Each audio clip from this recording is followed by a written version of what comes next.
بسم اللہ الرحمن الرحیم۔ غسل جنابت ان کا طریقہ یہ ہے کہ پہلے آپ نیت کریں، پھر سر و گردن کا دھونا اور دائیں طرف دھونا اور بائیں طرف دھونا، یہ چیزیں واجب ہے۔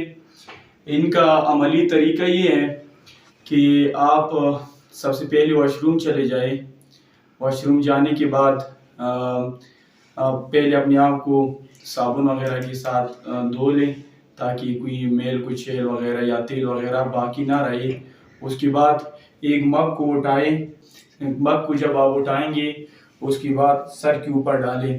سر کے اوپر ڈالیں گے تو پوری سر وغیرہ کو مکمل اور گردن سمیت یہ مکمل دھو لیں، گردن اور اسی طرح سر وغیرہ مکمل دھو لیں۔ اس کے بعد پھر دوبارہ ایک مگ اٹھا لیں، پھر ادھر ڈال لیں۔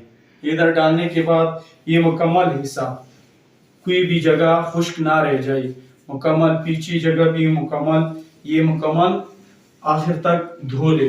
یہ مکمل حصہ مکمل دھو لے، یہ واجب ہے، کوئی بھی خشک حصہ نہ رہ جائے۔ اگر تھوڑا بھی خشک حصہ رہ گیا تو پھر غسل درست نہیں ہے۔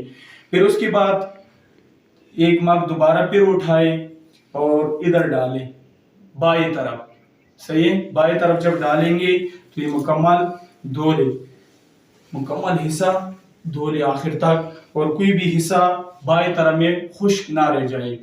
یہ غسل جنابت کا طریقہ ہے۔ لیکن غسل جنابت کب واجب ہو جاتا ہے؟ یہ بہت اہم اور ضروری مسئلہ ہے۔ غسل جنابت واجب ہو جاتا ہے کہ جب آپ سے منی خارج ہو جائے یا آپ اپنی بیوی کے ساتھ ہم بستری کریں، اس وقت غسل جنابت واجب ہو جاتا ہے۔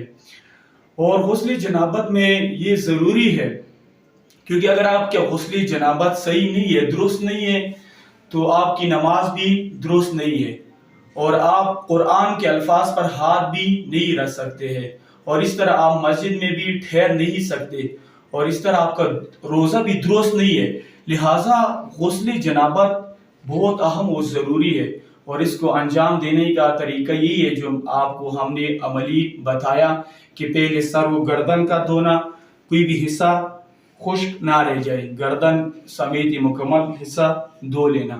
پھر اس کے ذرا دائیں جانب مکمل دھونا، کوئی بھی حصہ خشک نہ رہ جائے، اور اسی طرح بائیں جانب مکمل حصہ دھونا، کوئی بھی حصہ خشک نہ رہ جائے۔